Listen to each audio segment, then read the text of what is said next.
See that welfare line in Birmingham. I'll do it again if you need. Yes, sir. I grew up in South Texas in that brush country and been around cattle all my life. Worm Corner. Well, tell me what that means. Welcome to Backroads Truth, the podcast where faith meets melody. Hosted by ICMA Artist of the Year, singer-songwriter, Justin Todd Herod. Hey, welcome to Backroads Truth. Justin Todd Herod one more time, steering you down this old back road into some truth today. And today we're going to have a special guest that's going to ride shotgun with me. And we're going to talk about something I believe is some straight up truth, some politics, man, but not the kind that you may be used to. As a matter of fact, I'm going to kind of introduce the whole show with a song that's about that. And our guest will help me really connect the dots for you, I think, as we journey on down this back road. Here's a song called The Politics of a Working Man.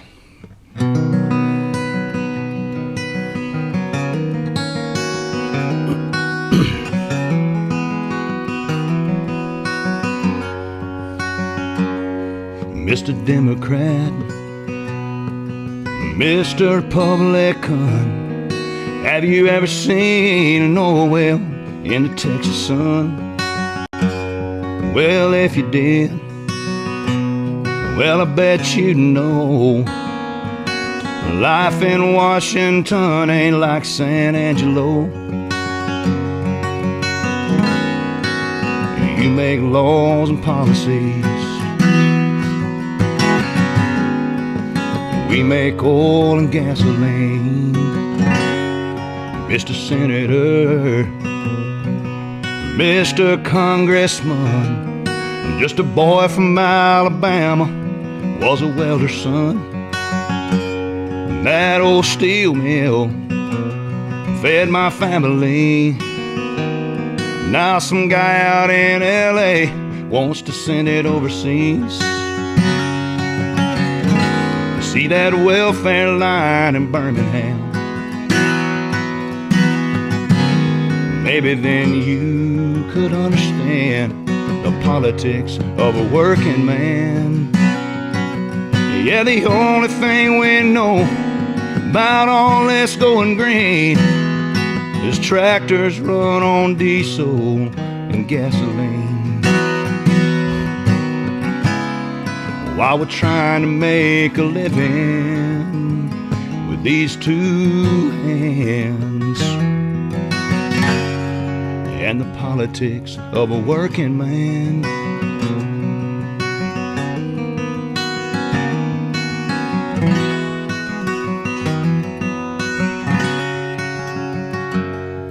Mr. Governor, Mr. Representative, well, I work at the refinery on the night shift, and on Sundays, well, I go to church, and I thank the Lord above for some steady work.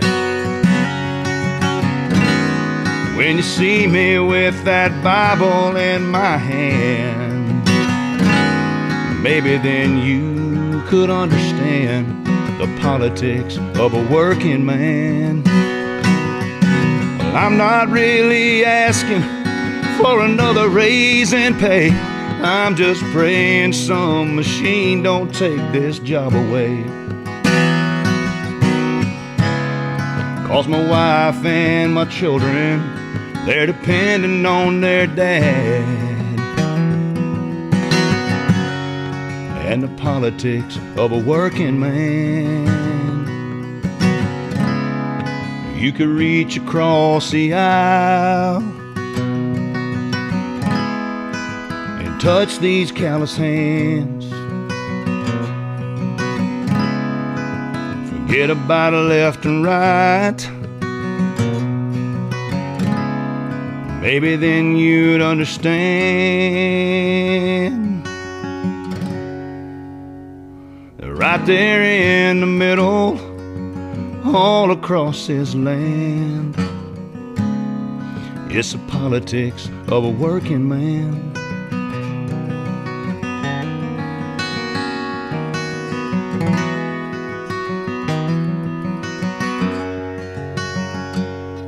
Mr. VP, Mr. President, won't you make America great again?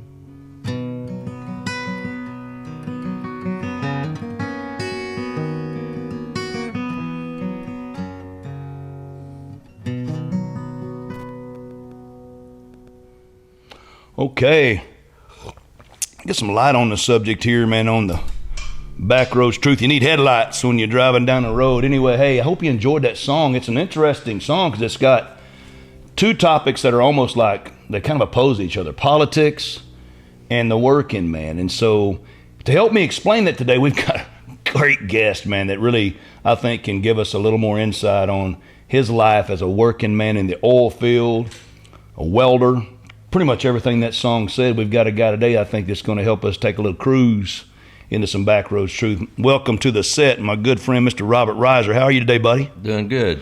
Thank you for stopping by to join us today, man. Oh, pleasure. I like your hat, man. Yeah, I got it from a good guy.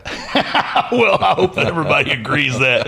That's part of our merch line. It's called Working Class, man. And you embody that to me, man, when I think about a guy that's actually probably made some politics in your life about knowing what it's like to be part of the working class and work out in the oil field. And I want to give you a little time today, man, just to tell some of our listeners, man, what it's like to be out there doing that, man, you know? All right. Interesting job, right? Yeah, it can be. Tough job too, right? Yeah. At times it's a little bit difficult, but yeah, I enjoyed it. It wasn't all bad. So it paid the bills. That's part of the politics right there. My wife and my children are dependent on their dad, man. Yeah. Just like that song says, trying to make a living with these two hands. How'd you get started, man? Well, I was out of college and I really didn't know what I was wanting to do, and I started off doing some welding for a good friend, and my stepdad worked on the drilling rig for a long time when I was young, and he knew somebody that was still in the game and got me on, and wow, I was 19. Wow. And golly. So it was a short stint. Worked at one job with that rig and then moved to College Station. Okay. My wife was going to school there, and I thought I wanted to continue college, and decided that I'd had enough of schooling. I was ready to get out and make some money, so I went back to work on a drilling rig, and I just drove around and found one. Back in them days, you could just drive up to a rig, and if they were short-handed, they'd hire you. No kidding. Yeah. So they hired me on the spot, and I had to start out at the bottom like a lot of guys, didn't have a lot of experience with it, but picked up on it pretty good, real quick, and I spent about 6 years doing it, and awesome. Then life changes and went on to a different path. Robert, tell me about the bottom. What's the bottom starting? Well, what does it do? It's a floor hand. Okay. Typically, they call you worm corner. Well, tell me what that means. Well, you're the worm on the crew. You're the new guy. A lot of times guys, when they put them in that position, it's their first time on the job, and they're having to learn the ropes and how everything goes. Wow. So they just call it worm corner. Dang, man. So that's where I started, and I moved up pretty quick. Within 6 months, I was in the dirt. Well, tell me about what that. I know. Moving up, that don't surprise me because I know your work ethic, man. But being on the derrick, what are you doing up there, man? What's that? Well, when you're tripping pipe, pulling pipe out of the hole or going back in, they got to have somebody up in the derrick to pull the pipe back, or when you're going back in the hole, you got to lade it back out there and put it in elevators, and then they'll make the connection, and just one right after another. It's about 92, 93 feet in the air. Okay. Man. So it's a dangerous job, and it can be. Yes, sir. And back then there wasn't a lot of emphasis on safety. Of course, we had to wear hard hats, and they wanted us to wear eye protection, but very rarely anybody did wear the eye protection or the hearing protection. And I'm paying the price today because I've got bad tinnitus or ringing in my ear. Really? So from all the loud noises, but man, I know the answer to this question. I'm gonna get you to tell our listeners, what's a roughneck? What is that? Best way you can describe it, man. Well, I don't really know where the term came from. I don't either, man. I never have asked that question, so I don't know. I don't really have an answer for it, other than you're just a rough character, I guess. Yeah. I don't know. I had a lot of people in my family, man, are in the oil field, but in my friends, a lot of people I grew up with, and they're just roughneck. I'm out roughnecking. I remember back in a little town I live in East Texas, man, it was a big boom down there, man. I mean, it was whole west side of town was just oil field, man. People that did hot shotting, man. We'll talk about that a little bit and all these different things. But I'm a roughneck. I'm going back to roughneck, and I'm like, man, what in the world is that, man? But I just think it's a guy that goes out there and he's just a hard worker, man. That's working out there, and whether he's on the floor or whether he's doing whatever, man. He's in the oil field. That's what I think about when I hear that, man. So, man, you heard that song. I hope that you heard that song, and that's kind of like my tribute, man. Make it real. I'm not a big, I'm a more supporter of the working man in the middle class than I am the political spectrum. I put it that way. I'm not going to get into politics on this too much, but the reason I wrote that song is because I look at guys like you and guys like, the truckers. My son's a trucker, and he worked hauling fuel in the oil field for a while. It was hard, man. It was a hard job, man. He was around a lot of hardcore people, had timelines and getting cursed out all the time. He just didn't like it, but he did it to feed his family. But there's a mentality, I think, with the working class people that I think a lot of people in Washington, man, or in the people that's running this country, they just don't have any idea, man. They don't get it, man. No idea. They don't get it, do they? No idea. They don't understand. They're totally out of touch. If you do it, and you know what you're doing because you're also a welder too, right? Yes, sir. And that's a hard job, man. Yes, sir. It is. Yes, sir. And it's a skill. You got to have a skill to do that. My dad was a welder, worked in a steel mill. Mm-hmm. And one of the lines in that song, it says, that old steel mill fed my family. Now some guy out in L.A. wants to move it overseas because now they can do it better economically. They can do it electronically or manually. And I guess what I'm trying to say is that you know what it's like to get out there and understand what hard work is and understand what it takes to make a living, but also you understand that guys like you and guys like my dad was, or guys like your dad perhaps was, whatever, are really the backbone and the fabric of this country. When you break it all down, it's that middle class, man, that is the backbone of this country. Would you agree to that? Oh yeah, I do. Definitely. Yeah, I do. Yeah. Well, tell me about your what you're kind of doing now. You're not in the oil field business no more, right? No, I got out of that. It's been several years ago, back in around '98. Okay. My daughter was coming in, okay. And I was going to have to be home to help take care of the new baby, and so I had to find something that would keep me at home, and I already had a welding background, and I went to work for a fencing company. Okay. And doing ornamental iron fence and gate operators and chain link and building gates and that line of work.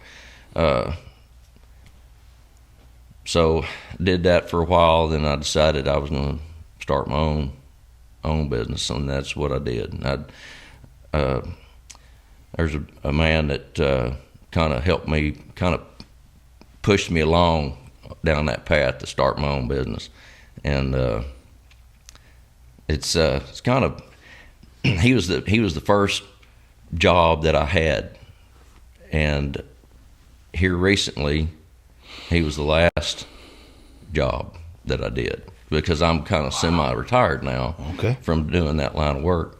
And he called me up. He's putting his house on the market. He's selling. He's going to go get closer to his grandkids. And I had to go do a few little prayers for him. So it's kind of like full circle. Wow.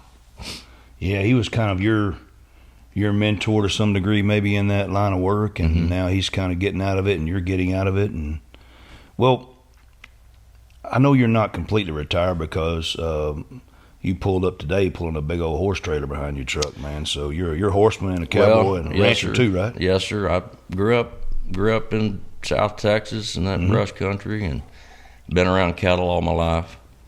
And I run a few cows, and got a horse I just recently bought, a colt, that I'm gonna have to start with. Thought you said you was retired, man. You did some hard work, man. Well, starting a colt, dude. Yeah. Well, I'm not actually. He's gonna be a weanling when I get him. Okay. So I'll have to do all the groundwork, and then when the time comes, I'll send him off to a trainer, get him broke. I'm not doing that.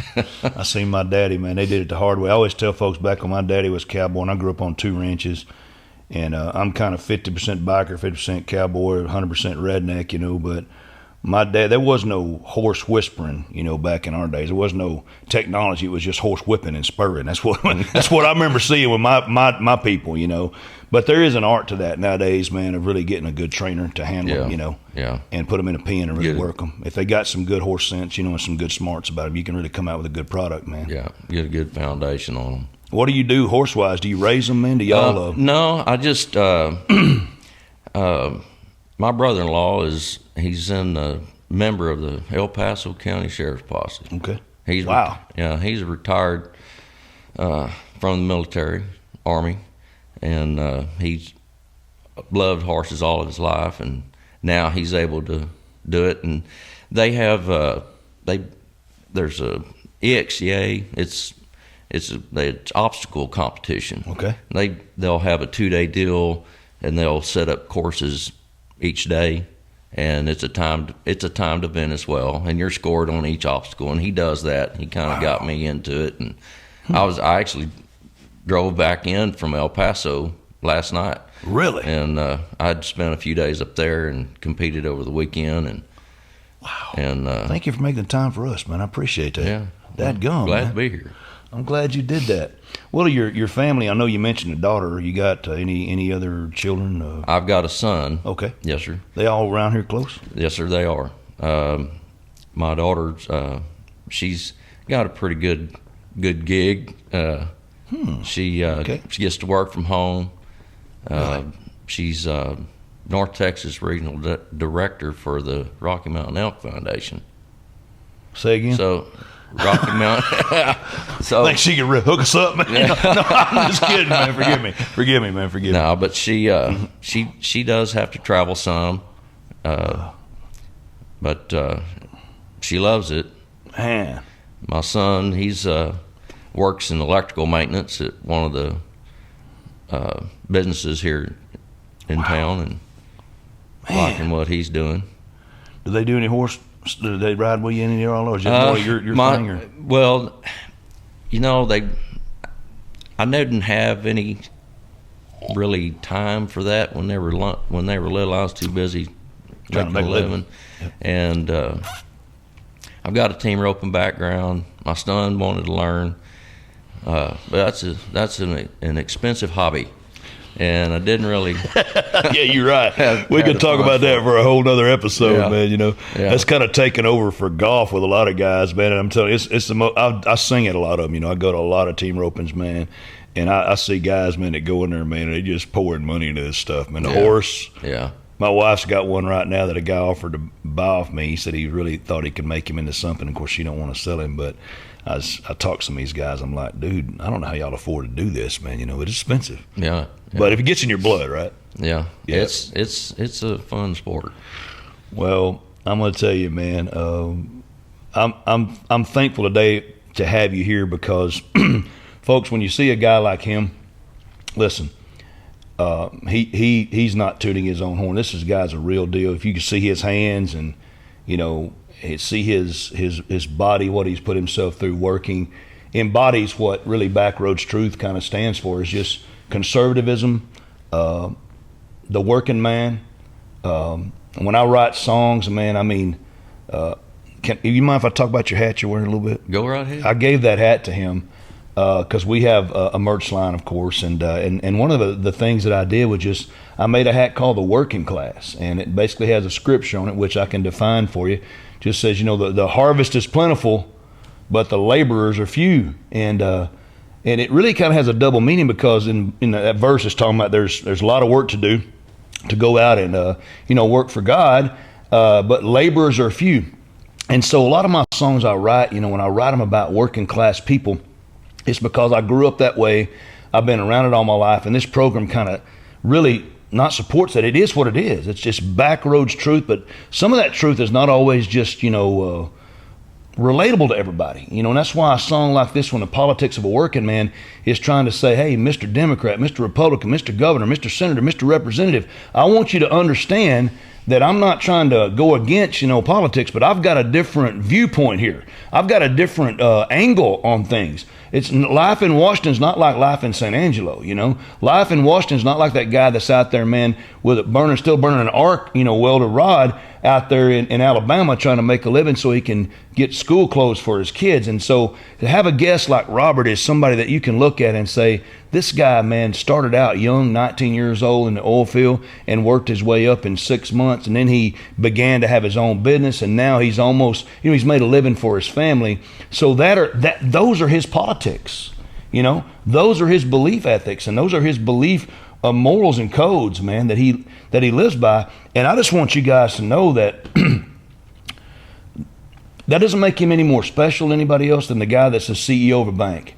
Doesn't make him any better than the guy that's the guy that's running the Fortune 500 company. What it does, though, is let you know that there are people that maybe have blended into the background of an oil field crew, and you say, well, I'll never know his name, I'll never know who he is, I'll never know anything about him, and they're just kind of a face in a crowd. But they are important, unique, and special because they make up the wonderful fabric of this great country that we call America. Now, what I want to say to you is that even though maybe you say right now, I've never welded, I've never worked on the oil field, I don't have anything, I'm a stay-at-home mom, I'm a guy that makes, hamburgers at McDonald's, you're just as important. You're part of it. You're part of not only the working class that makes this country great, but you're important and unique because God created you unique. He created you.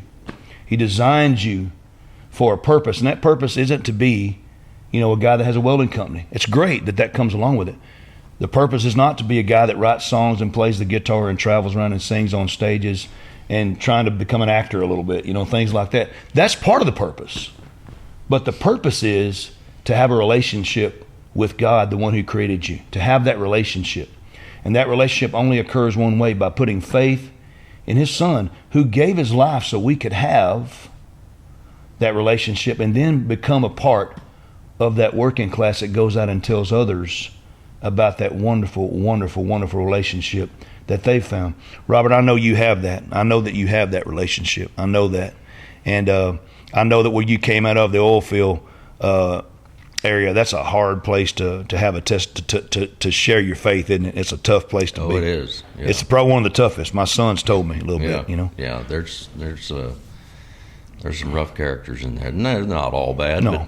But it's a rough world. It is, and sometimes things get a hold to those guys that work in that environment, and they have a hard time getting through it. Yeah.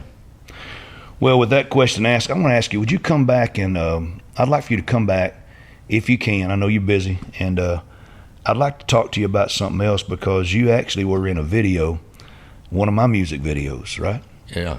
And you played an oil field guy. Yeah. You wasn't playing it, though. That was legit, man. Yes, sir. It was legit, bro. And I mean, would you come back and join us and talk about that video a little bit? I'd love to. And maybe you can share how you, in that song, can bring some clarity to that, because it talks about the guy that lost his family to the speed, and some of that life in there. You understand it, so you made the perfect role for that. But I'd like to invite you back and have you come back on Backroads Truth and just talk about that a little bit with us, and maybe we'll play some footage of the video so everybody can see you in your element, man. Okay, sounds good. Well, you are a working class hero, brother, to me. You really are. You truly are. I mean that, man. You're a working class hero. I respect that so much. Listen, guys, if you've watched this today and you say, man, I can't relate to any of it because maybe you've never done any of this stuff, you can do this, though. You can have something in common with me and Robert that is far exceeds welding and music. You can have a relationship with God. And you can have that by believing in Christ and trusting Him and giving your life to Him. Just simply confess Him and believing. And believing that with all your heart. The Bible says you can have that relationship, and I hope you would do that today. God loves you today. And He loves you more than you'll ever know. I love you too. So until that time, this is the old Backroads Truth Troubadour saying thank you, and thank you to Mr. Robert Reiser once again. God bless you, brother. Thank you. Yeah. And we'll see you next time on Backroads. Bye-bye.